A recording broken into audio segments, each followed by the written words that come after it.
말씀은 다만 그를 섬기다입니다. 이 절은 누가복음 4장 8절인데 한번 같이 읽어보겠습니다. 시작. 예수께서 대답하여 말하시되 이스라엘을 주 너의 하나님께 경배하고 다만 그를 섬기라 하였느니라. 지난주에 배운 말씀은 이제 예수님의 세 가지 시험 중에 하나를 배웠습니다. 떡이 중요한가, 말씀이 중요한가, 그런 시험에서 결국은 떡보다 말씀을 중시하면 영생도 없고 떡도 생깁니다. 그런데 말씀보다도 떡을 더 중시하면 결국은 영생도 잃고 나중에 떡도 잃어버린다. 이것이 지난주 말씀의 핵심이었습니다. 오늘 말씀은 우리의 어떤 일을 이룰 때 좀 빨리 쉽게 이루고자 하는 그런 사단의 시험입니다. 근데 이것도 우리 삶 속에 되게 많이 있는 시험입니다. 특히 우리나라를 이제 60, 70년대 고도의 경제 성장을 했습니다. 한 해에 한 17%까지 그 경제 성장을 했습니다. 이렇게 하다 보니까 좀 빨리 또 많이, 그러니까 이것이 우리 교회에도 많이 들어와 있습니다. 이 박정희 대통령을 통해서부터 시작했고 참 우리한테 엄청나게 좋은 점이 많이 있었지만 빨리 크게 양을 중시하다 보니까 근데 거기서 나온 부작용들이 성수대교가 무너져가지고 그때 버스가 추락해서 많은 사람들이 죽었습니다.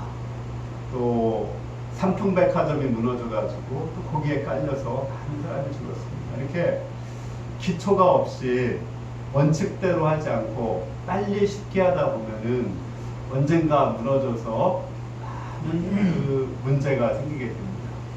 더 나아가서 우리나라 경제가 IMF의 위기를 맞게 된 것은 사실은 더 근본에는 빨리 쉽게 하고자 하는 그 외적으로 이렇게 보여주고자 하는 그런 가운데 우리 경제가 무너지고 그 IMF 이후에 우리나라가 이제 다시 원칙대로 법대로 또 양심법 이렇게 하는 새로운 또 경제 성장의 모델을 만들어가고 있습니다. 아직도 많이 부족하지만 그 IMF 이전과 이후는 우리나라가 많이 달라졌습니다.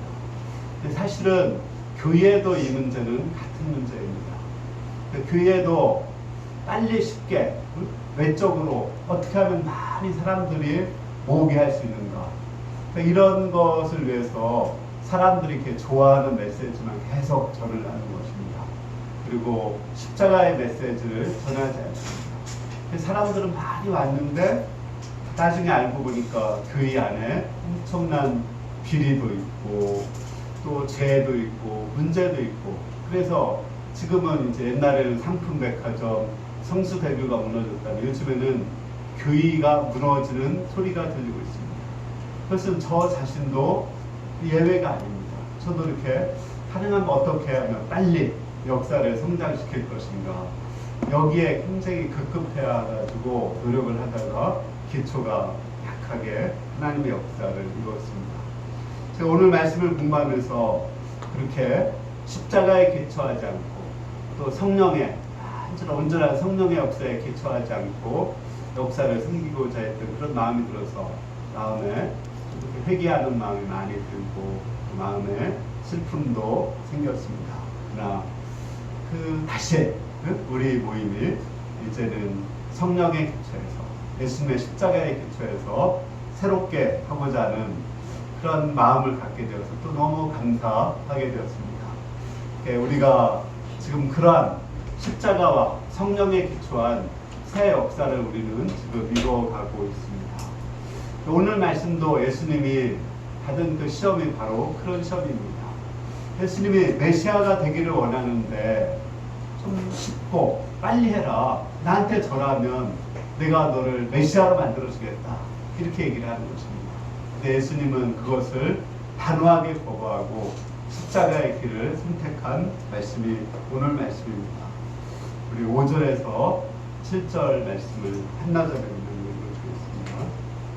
마귀가 또 예수를 이끌고 올라가서 순식간에 천하 만국을 보이며 이르되 이 모든 권위와 그 영광을 내가 내게 주리라. 이것은 내가 내게 넘겨준 것이므로 내가 원하는 자에게 주니라. 그러므로 네가 원하니 내게 전하면 다 이것이 되리라. 네. 이제 마귀가 두 번째 예수님을 시험하고 있습니다. 예수님을 데리고 여기는 안 나오지만 마태복음에 보면 높은 산 위에 올라갔습니다. 그 산 위에서 천하 만국의 영광, 그러니까 온 세계의 왕이 되는 거예요. 온 세계의 왕이 되는 그 영광을 보여주고 그 권위도 보여주면서 나한테 절만 해라. 그러면 내가 이 모든 영광을 다 주겠다. 이렇게 유혹을 했습니다. 근데 유혹에 되게 설득력이 있는 이유는 뭐냐면 예수님이 세상에 오신 이유는 이 천하 만국의 영광을 얻기 위해서 오신 것입니다. 예수님은 이 천하 만국, 온 세계의 왕이 되어서 이 온 세계를 다스리는 나라, 그게 하나님 나라죠. 지금은 이게 우리 마음속에 이루어지지만 예수님이 재림했을 때 이 지상에 예수님이 원하시는 그 하나님 나라가 이루어질 것입니다. 그 하나님 나라를 이루러 왔는데 사단은 그것을 주겠다는 겁니다. 그것도 아주 쉽게 나한테 절만해라. 그러면 다 주겠다고 이렇게 얘기를 하는 것입니다. 얼마나 그 매력적이고 달콤한 유혹입니까? 그런데 만약에 사단에게 절해서 이걸 얻으면 어떻게 될까요? 두 가지 문제가 있습니다. 첫 번째는 사단에게서 절해서 얻으면 사단의 종이 되는 거죠. 그러니까 이 예수님이 왕이 되기는 되지만 하나님 나라의 왕이 아니라 사단의 왕국의 왕이 되는 거예요. 사단의 똘마니. 쉽게 얘기하면 사단이 뒤에서 조정을 하고 예수님은 앞에서 통치하는 적그리스도가 되는 것입니다. 하나님을 대적하는 적그리스도가 되는 거예요. 앞으로 적그리스도가 진짜 올 거거든요. 그런 적그리스도로 예수님을 삼고자 하는 것입니다. 그리고 그 나라는 사랑과 공의로 다스리는 나라가 아니라 거짓과 권모술수, 폭력으로 다스리는 그런 나라입니다. 지금 많은 정치를 보면은 정치가 깨끗한 것 같지만 그 속에는 엄청난 권모술수와 거짓과 음해와 이런 것이 엄청나게 많거든요. 그렇게 다스리는 그런 하나님 나라가 아니죠. 사단의 나라가 이루어집니다. 뿐만 아니라 절을 하면 그 나라가 영원할 것 같지만 사단의 나라는 잠시 하나님이 준 거거든요. 잠시 준 것이기 때문에 그 사단의 나라는 잠시 있다가 없어지는 나라입니다. 그러므로 이 사단에게 절해서 사단의 방법으로 왕이 되고자 하는 것, 이것은 절대 있을 수 없는 것입니다. 사단은 지금도 우리에게 우리가 원하는 것을 사단의 방법으로 얻으라고 합니다. 돈 버는 것도 마찬가지입니다. 상도라는 그 드라마가 있습니다. 저는 못 봤는데 모니카 사모님이 잘 보고 나한테 얘기를 해줘서 알았는데 거기에 보면 임상옥이라는 사람이 그 돈을 버는데 이 사람은 돈보다도 사람과의 관계를 더 중시한다고 그럽니다. 그러니까 사람과의 관계를 중시하면서 사람 밑에 돈을 두고서는 돈을 벌고자 합니다. 그러면 되게 하나님이 기뻐하시는 방법입니다. 그런데 그 임상옥의 반대편에 있는 그 대적자는 수단과 방법을 가리지 않고 돈을 벌고자 합니다. 사람들은 결과만 봅니다. 부자가 됐느냐 안 됐느냐 이것만 보기 때문에 어떤 방법으로 돈을 벌었느냐 이것은 그렇게 중요하게 여기지를 않습니다. 그래서 교회도 어떻게든지 헌금만 나오면 되지 이 헌금을 어떻게 벌었느냐 어떤 마음으로 헌금을 했느냐 이런 거에 대해서는 관심을 갖지 않습니다. 지금 우리나라에서 동성애 목회를 하시는 분 중에 굉장히 거의 뭐 대부라고 할 수 있는데 이호나 목사라고 있습니다. 이분이 예전에 동성애들이 모이는 클럽을 했습니다. 클럽을 해서 돈을 엄청나게 정말 뭐 그 한 달에 아파트 한 채씩 이렇게 샀다고 하는데 그걸 엄청나게 돈을 벌었습니다. 그러면서 또 교회도 다녔어요. 동성애를 하면서 하나님을 믿으면서 동성애를 했거든요. 근데 이제 그 서울에 아주 큰 교회를 다녔는데 다니니까 그 교회에 목사님이 부목사님이 오셔가지고 그 매주 한 번씩 거기서 이제 구역 예배를 이렇게 드렸습니다. 구역 예배를 한 번 들을 때마다 본인의 말로 100만 원씩을 그 당시에 아주 옛날인데 100만 원씩을 헌금을 했다고 합니다. 그러니까 목사님은 믿음이 좋다, 훌륭하다. 그리고 칭찬을 해줬더라고요. 또 그 동성애 하는 사람들을 다 데리고 수요일 날이나 이런 때만 예배를 가니까 전도도 잘한다 이렇게 했다고 합니다. 여러분들 어떻게 생각하시나요? 근데 이분이 그 일본에 가서 갈보리 채플에서 메시지를 듣다가 정말 바뀌었습니다. 그리고 이제 동성애를 완전히 끌어버리고 완전히 새 사람이 돼가지고 지금은 이제 동성애들을 탈동성애 운동을 하고 있습니다. 그리고 그때 그 목사님에 대해서 그 사람이 진짜 믿음이 있었는지 자기는 의심스럽다 이렇게 얘기하는 걸 봤습니다.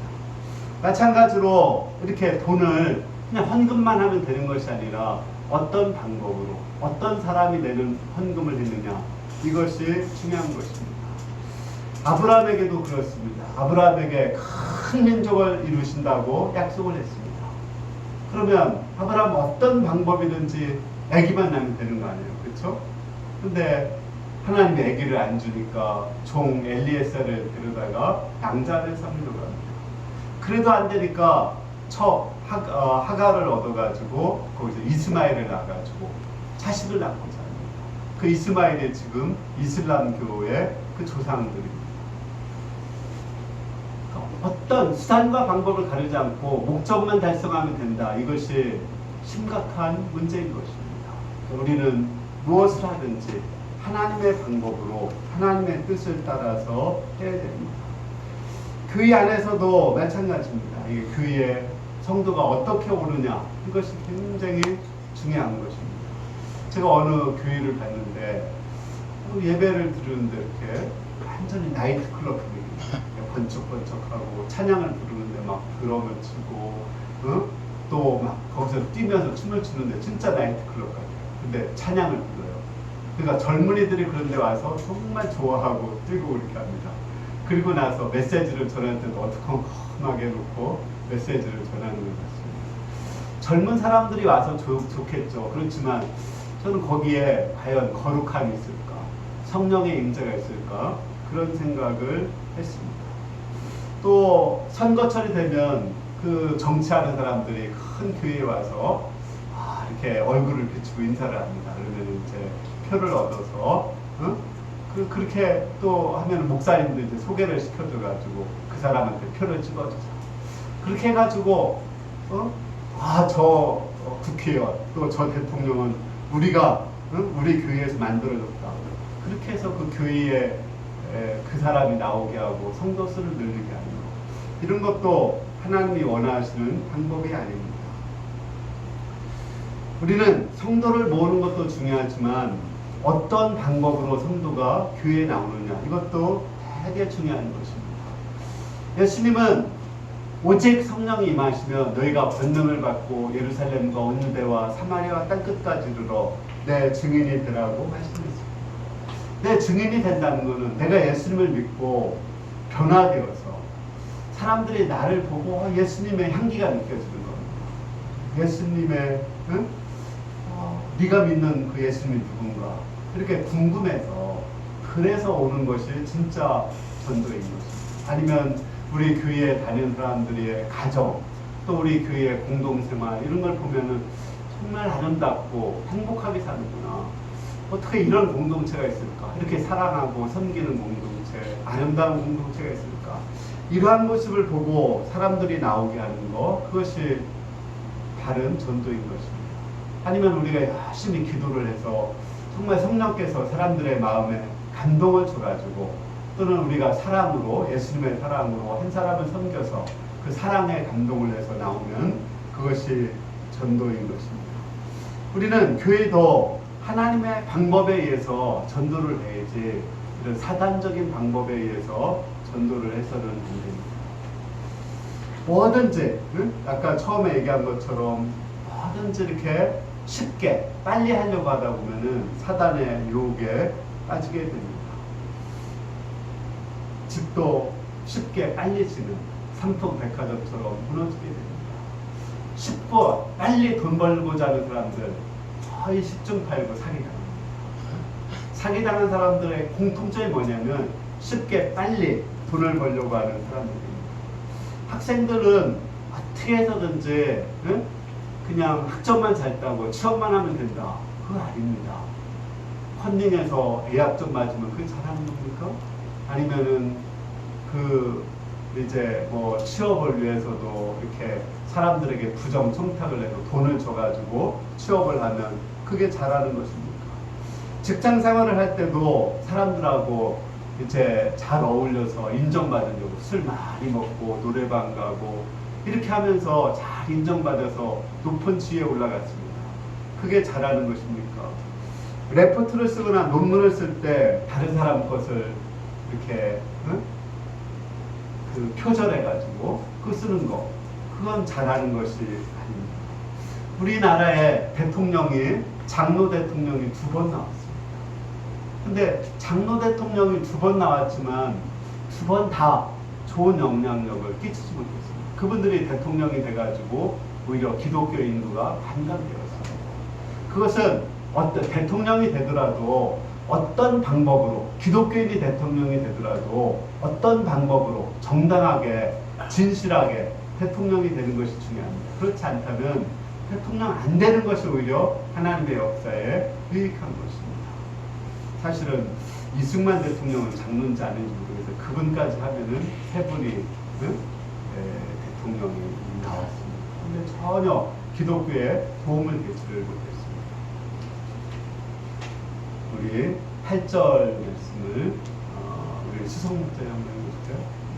예수께서 대답하여 이르시되 기록된 바 주 너의 하나님께 경배하고 다만 그를 섬기라 하였느니라. 네, 오늘 요절 말씀인데 우리 한 목소리로 같이 읽어보겠습니다. 다시 시작.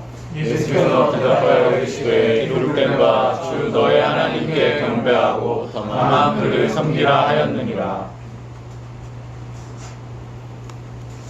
예수님은 기록되었으되 신명기 말씀 주 너희 하나님께 경배하고 다만 그를 섬기라 이 말씀으로 물리쳤습니다. 이 말씀은 예수님이 십자가의 길을 통해서 천하만국의 영광과 권위를 얻겠다는 결단입니다. 정말 이 길은 사실은 어려운 길입니다. 그냥 아까 사단한테 한번 딱 절하면 되는 게 아니라 예수님의 십자가에서 그 가진 모욕과 멸시를 당하고 수치를 당하고 그 고통을 당하고 나서 그 후에 왕이 되는 것입니다.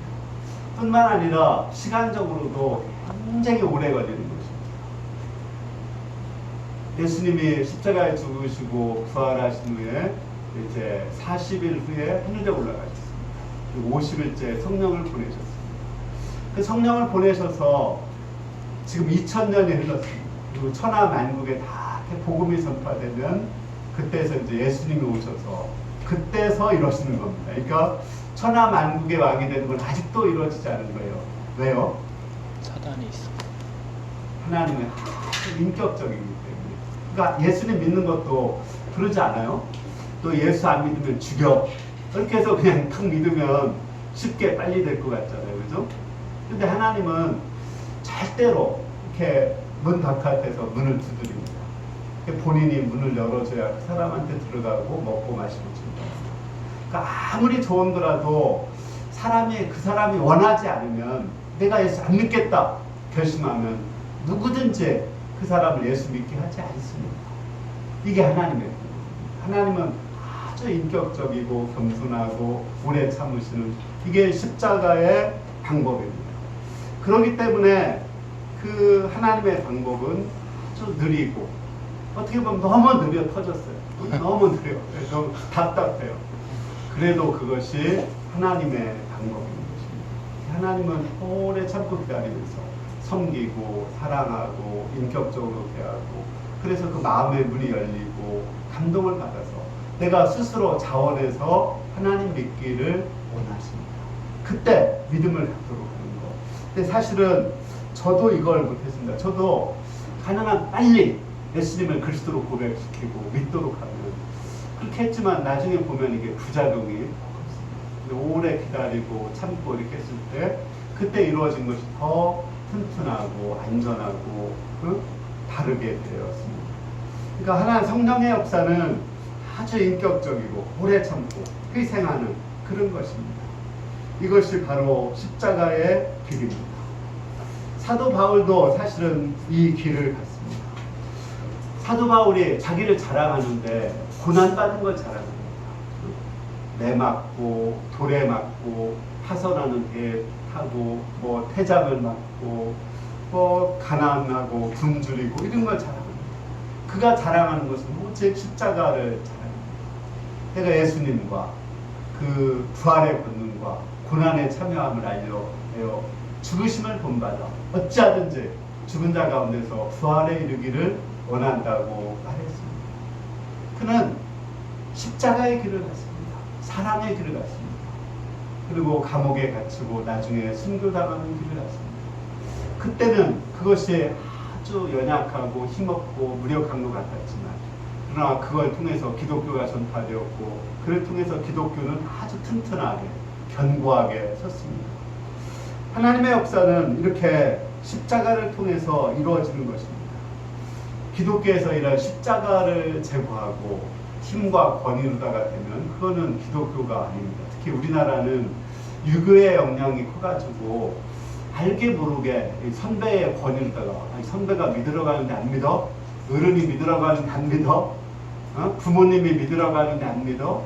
특히 2세들 있죠. 2세들한테 부모님이 권위로다가 막 믿으러 가면은 그 당시는 믿는 것 같아요. 이렇게 교회도 나오고 이렇게 하지만 사실은 나중에 절대 믿지 않고 반발하고 떠납니다. 이게 부작용입니다. 그러니까 절대 부모가 자식을 예수님 믿게 할 때도 섬김과 사랑과 희생으로 오래 참음으로 해야지 안 믿어 그냥 이렇게 하면은 그건 부작용이 있습니다. 항상 인격적으로 사랑으로 하는 거 이것이 하나님의 역사가 있는 겁니다. 이 십자가를 빼면 기독교는 사단의 종교입니다. 굉장히 무서운 말 아닙니까? 예수님이 십자가의 길을 간다고 할 때 베드로가 만류했습니다. 그렇게 하지 말라. 그러니까 예수님이 사단아 내 뒤로 물러가라. 내가 하나님의 일을 생각지 않고 사람의 일을 생각한다고 했습니다. 십자가의 방법이 아닌 인간적인 방법으로 기독교 역사를 이루고자 하는 것은 사단의 역사라는 것입니다. 우리는 십자가의 길을 가야 되고 자기를 죽이는 길을 가야 됩니다. 자꾸만 자기를 내려놓고 나를 죽여야 됩니다. 내가 사람들한테 드러나는 거 이거 엄청나게 무서운 겁니다. 또 내 이익을 추구하는 거 이것도 무서운 것입니다. 내 영광이 드러나는 거 내가 다른 사람들에게 사랑받는 거 이거 무서운 것입니다. 이게 십자가의 적입니다. 이러한 것을 죽여야 그래야 성령께서 역사할 수가 있습니다. 지금 유럽 수양회를 하고 있는데 유럽 수양회에서 가장 문제가 되는 것이 뭐냐면 큰 센터에서 이제 큰 목자님들이 이렇게 간에 이렇게 좀 갈등이 있는 거예요. 그리고 자기 센터 이름을 내려고 하고 자기 그 선교사 이름을 내려고 하다 보니까 그럼 거기에 자기 이름이 안 나가면 나는 그 뭐 오케스트라 참여하지 않겠다. 뭐 이런 식으로 말씀드렸습니다. 그게 자기를 드러내는 거 이게 얼마나 무서운지 아십니까? 예를 들어서 기독교에서도 기독교 연합 모임을 하면은 회장들이 엄청나게 많습니다. 그러니까 회장, 공동회장, 대표회장, 부회장, 전회장, 또 총무, 부총무, 상임회장, 이렇게 많아요. 왜 이렇게 많은 줄 알아요? 그렇게 해야지 자기 교인들을 데리고 옵니다. 회장을 안 주면 안 와요. 이게 결국은 자기를 드러내는 것이 하나님을 드러내는 것이 아닌 것입니다. 그 성령의 역사가 아니라 인간의 역사가 되는 것입니다. 우리 교회는 하나하나 자기 이름을 드러내지 말아야 됩니다. 그리고 나 자신도 마찬가지입니다. 천안유배교에서 오유환이라는 이름을 자꾸 지워야 됩니다. 그리고 우리 사람의 이름은 지우고 오직 예수 그리스도 한 사람의 이름만 드러나게 해야 됩니다. 그럴 때 성령께서 친히 역사를 하시게 됩니다. 그리고 그렇게 하려면 우리도 이 십자가의 길을 가야 됩니다. 내가 때로는 원하지 않을지라도 하는 여름이라 일하기 싫잖아요, 그죠? 그래도 우리 학생들 아르바이트하고 해서 고난받는 거, 그게 자기가 고난받아서 열심히 일을 하고 아르바이트하고 그것이 잘하는 것입니다. 그래야 그 다른 사람에게 본을 보이고 또 더워도 열심히 공부하고 그것이 잘하는 거지. 덥다고 맨날 그냥 에어컨 바람만 쐬고 누워있고 그거는 정말 그거 말라 죽는 겁니다. 더울수록 더 땀을 흘리며 열심히 공부하는 것입니다. 또 내가 그 사람을 정말 만나고 싶어도 이 만나는 것이 하나님께 반대가 된다면 그거를 만나는 걸 포기하고 또 안 만나는 사람이 있습니다. 그것도 정말 잘하는 것입니다. 하나님의 역사는 끊임없이 나를 죽이고 내 이름을 지어가는 겁니다. 그러면 그때 성령께서 일하시고 성령께서 일하시면은 아무 부작용이 없습니다. 그리고 부조리도 없고 안전하고 완벽하고 아름다운 그런 하나님 나라가 이루어지게 됩니다. 지금 복음 역사가 많이 어렵다고 합니다. 맞습니다. 그러나 지금도 성령께서 힘있게 역사하고 지금도 거듭나고 구원받는 그런 역사가 많이 이루어지는 교회도 있습니다. 그 교회의 공통점은 십자가를 지는 겁니다. 십자가를 진다는 건 자기를 죽이는 겁니다. 자꾸 순종하는 거예요. 순종을 배우면 자기가 죽어요. 응? 내가 하고 싶어도 안 하는 겁니다. 내가 하기 싫어도 할 수 있는 것입니다. 순종을 배우지 않으면 결국은 자기 이름이 들어요. 내가 했다 이 말이에요. 순종하면 내가 한 게 아니라 나는 다만 성령의 뜻을 따라했기 때문에 하나님의 이름이 들어요. 또 하나는 그 나를 죽이는 길은 섬기는 겁니다. 다른 사람을 섬기고 희생하고 사랑하고 섬기면 거기서 성령의 역사가 있습니다. 이렇게 순종과 사랑이 있는 교회, 이런 교회에 지금도 성령의 역사가 있고 정말 아름다운 하나님의 교회가 이루어지게 됩니다. 두 번째로 다만 그를 섬기라 이 말씀은 우상 숭배를 거절하는 말씀입니다.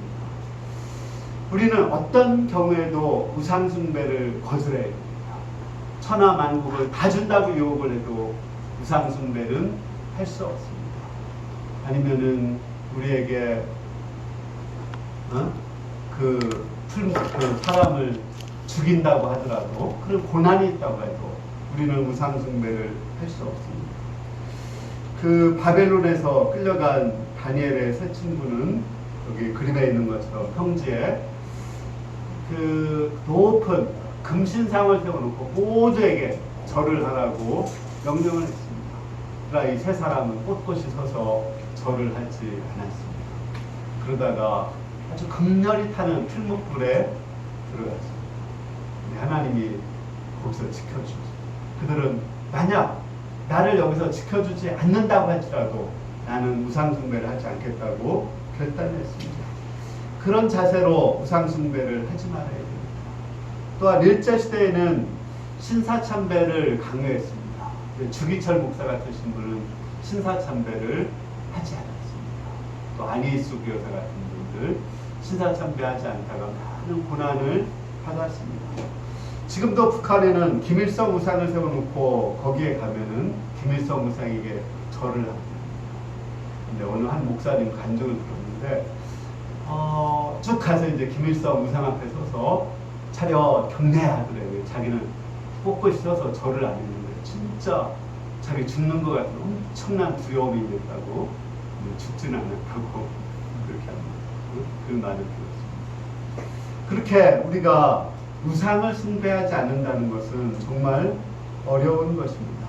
우리는 어떤 유혹에 있어도 세상 모든 것을 다 준다고 해도 우상을 숭배할 수가 없고 또 어떤 고난이 있다 할지라도 우상을 숭배할 수 없습니다. 지금 요즘에는 사람들에게 우상을 만들어 놓고 절하라 이렇게 말하는 것이 없는 것 같습니다. 그러나 요즘에는 눈에 보이지 않는 우상이 있습니다. 세 가지 우상이 있다고 했죠. 사실은 이 사단의 시험도 이 세 가지 우상과 관련됩니다. 첫째는 무슨 우상이 있어요? 돈의 우상. 돈에게 절하라. 돈을 최고의 가치로 둬라. 돈에게 절하라. 돈이 너에게 행복을 줄 것이다. 절대로 그렇지 않습니다. 우리는 어떤 경우라도 굶어 죽는다고 하더라도 돈에게 절을 해서는 지난주 얘기한 것처럼 우리 그 한 달 동안 우리 진실 산모가 이제 예배를 직장 때문에 못 나오다가 그만두고 처음 예배 나왔는데 직장을 그만둔다고 하더라도 맨날 주일날 일해가지고 아니 어쩌다 가끔 일하는 건 좀 이해가 되죠, 그죠? 맨날 주일날 일해서 예배를 드릴 수 없다. 그러면은 직장 그만두는 게 좋죠. 또 돈을 못 벌더라도 그만두는 게 잘하는 것입니다. 그렇게 그런 것은 돈을 우상숭배하는 것을 거절하는 것입니다. 두 번째는 쾌락을 우상숭배하는, 특히 이제 쾌락은 요즘에는 쾌락의 우상은 가정의 우상입니다. 자녀, 자식들이, 특히 부모에게는 자식들이 우상입니다. 절대 자식을 우상으로 삼으면 엄마도 불행하고 자식도 불행합니다.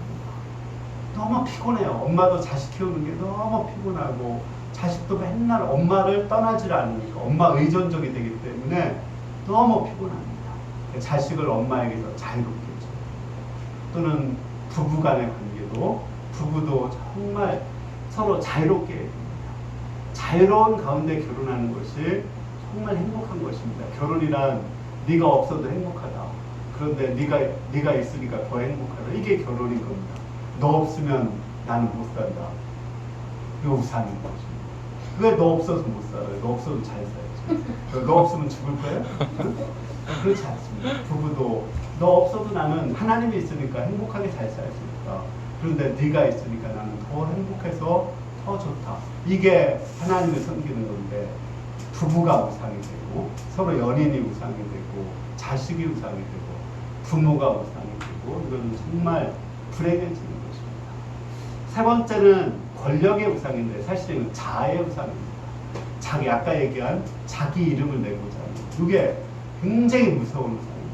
사울왕이 이 우상에 덫에 걸려서 결국은 죽는 것입니다. 그러니까 우리는 가능한 한 예수님은 좋은 일을 하고 큰 일을 하고 나서 아무에게도 이러지 말라. 그런 말을 많이 합니다. 자기를 감추고 은밀하게 선을 행합니다. 얼마나 아름답습니까? 오른손이 하는 것을 왼손이 모르게 하는 것. 그리고 자기를 감추고 그러나 하나님이 상을 주십니다. 하나님의 이름만 내는 거예요. 네, 우리 가운데도 사실은 그렇게 은밀하게 일을 하고 또 헌금하시는 분이 있습니다. 그리고 그분을 지원하신 분, 제가 은밀하게 했지만 얼마나 아름답습니다. 아무도 몰라요. 저는 알아요. 저한테 부탁을 해서 제가 했기 때문에 저는 아니지만 아무도 모르게 이렇게 하신 분이 있습니다. 그러니까 오른손이 하는 것을 왼손이 모르게 그렇게 은밀하게 오직 하나님만을 드러내는 그것이 아름다운 것입니다. 그 우리가 가는 이 길이라는 찬양이 있습니다. 아까 우리가 불렀죠? 제가 이거 한번 다시 가사만 읽어줘 보겠습니다. 우리가 걷는 이 길은 보기에 좁고 험하며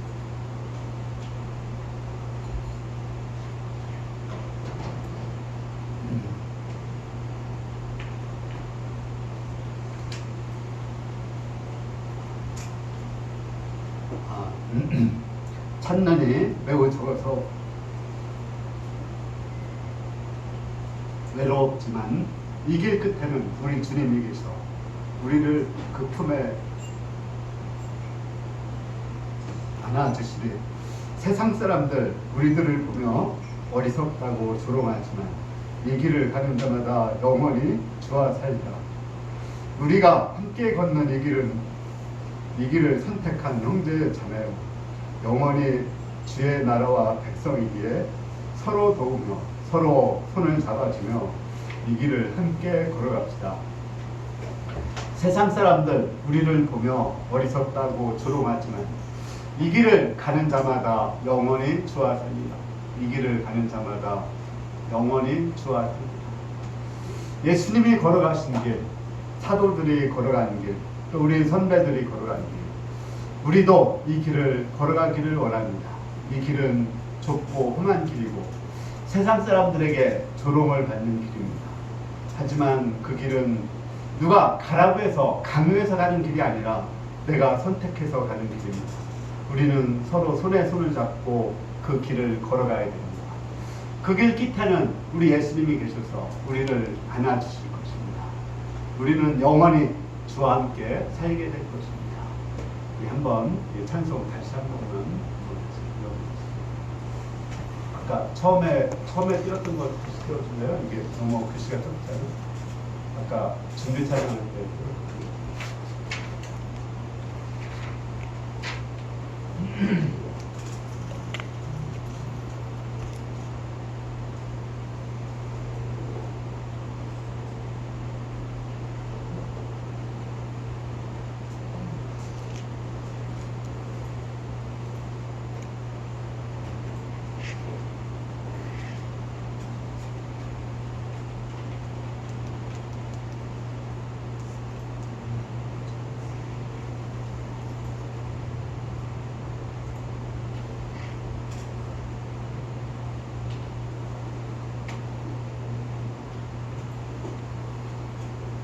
보이나요?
십자가의 길은 우리가 선택해서 가는 길이죠. 누가 가라고 하지 않고. 그러나 십자가의 길만이 생명의 길이고 십자가의 길만이 영광의 길이고 같이 정말 힘들고 어려울 수 있지만 손에 손을 잡고 이 길을 걸어갈 수 있도록 했습니다.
찬송가가 되고 싶지 않아 보였습니다.